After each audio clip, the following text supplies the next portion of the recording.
Hello everyone, welcome to this class. My name is Amara Okonkwo and I'm your lead coach. So I run the IELTS and Purpose NG page on Instagram where I teach people how to excel in the IELTS test. So this video is going to be about giving you an introduction of the IELTS test. I'm going to be using my ebook, How to Score 8.0 in IELTS Test, for that purpose. So I'm going to be sharing my screen so you can see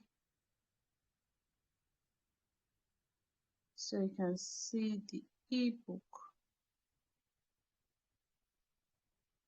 So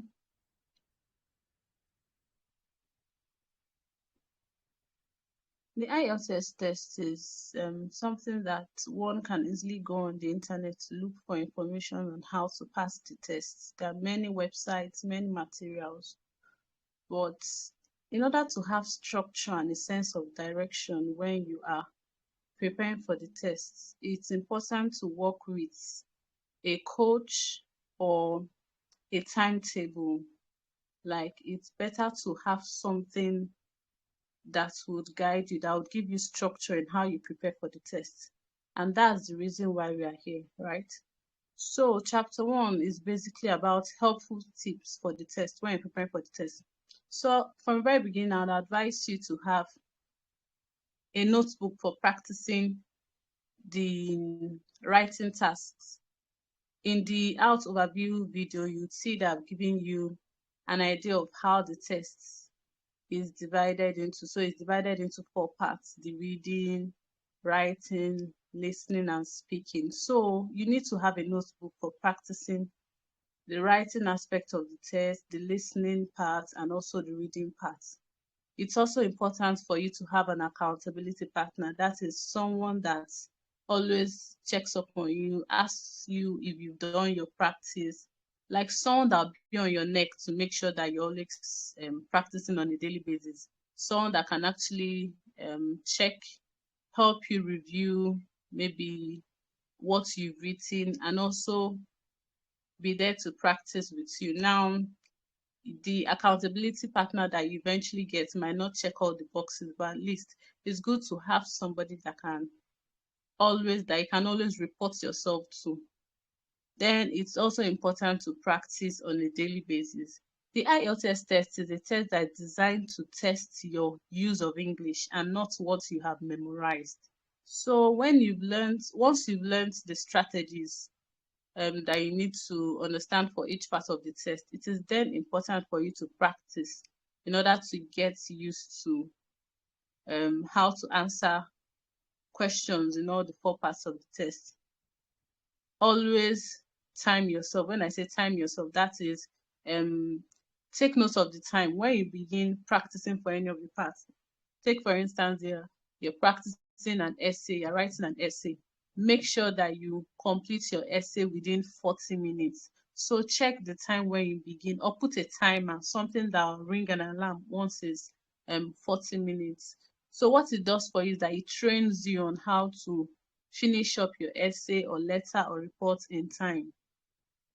And also for your reading, the reading part of the test, you also need to time yourself to finish up all the questions in 1 hour. The listening part of the test, the recordings can do that for you. Once it's 30 minutes, like once the recording ends, the test has basically ended. So you actually need to manually time yourself for other parts of the test.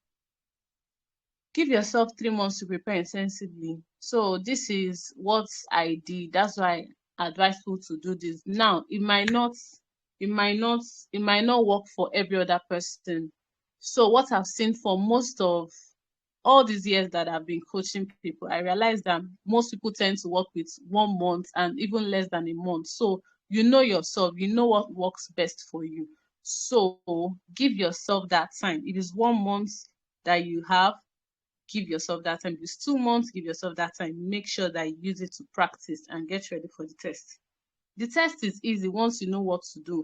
And if you actually give yourself time to practice, you'd see that it's easier to pass it that way than just giving yourself 1 week and hurrying up to learn everything.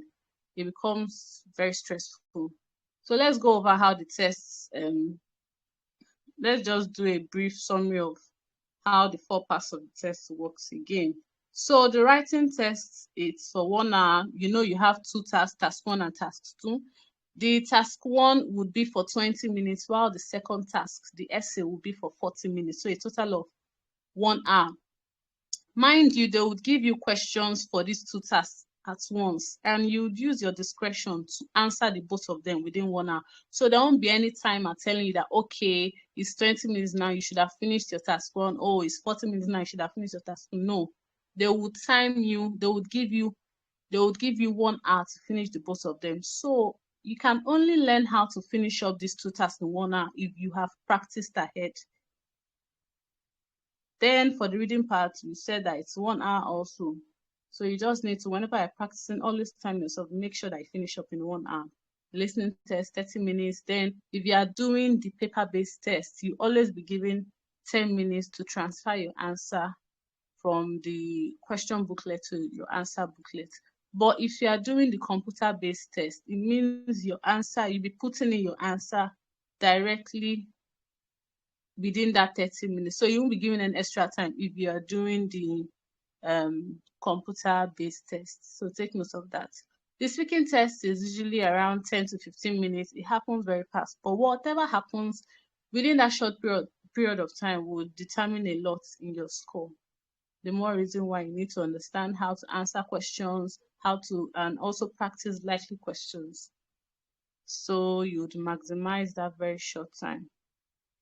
We've talked about the difference in the 2 types of tests. We've said that the general test writing would be, the 2 tasks would be your letter writing for task 1 and then the essay task 2. Then if you are taking the academic writing, your task 1 will be report writing. What does it mean? Reports are basically when you be giving diagrams or things, information in tables or pie charts or illustration of a process, or sometimes it could even be a map. Then they'll tell you to give a report on what you can see. There are many types of questions when it comes to the academic writing task 1. So it's very important for you to expose yourself to many questions as much as possible before your test date, so that whatever comes, you know how to answer it. Then the only difference in the reading test is just that the general test tends to be easier than the academic reading test.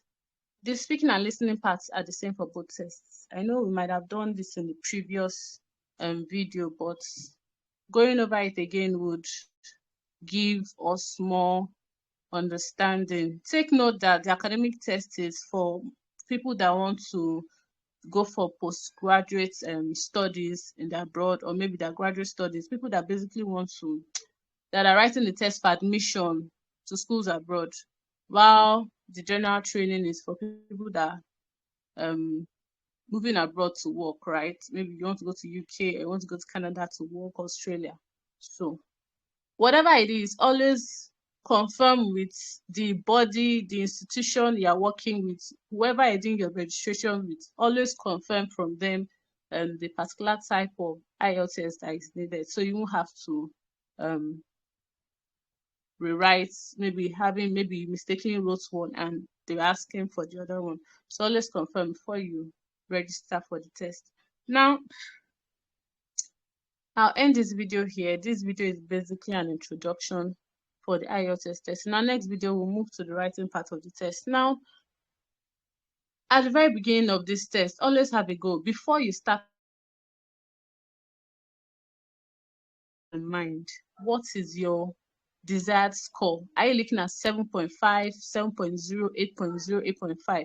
Whatever it is, have it in mind. You can put it down. You can write it down somewhere and work with that whenever you are practicing. Why is it important? It's very important because whatever goal you have in mind will determine the way you practice. When, for instance, you're practicing the listening test questions and you see that you've been getting 30/40, 30/40, but you know that your desired score is, you're looking at 8.0, 8.5. So once you know that what you are seeing in your practice is not tallying with what you desire, it would give you that motivation to do more, to practice more, to always try to learn what you have not learned. And the more you practice, and when you see that your practicing score, what you've been practicing, that the scores are now tallying with your goal, then you know that, oh, you're actually going somewhere. So it's very important to have that in mind before you start preparing for the test. Never have the attitude of the mind of I'm just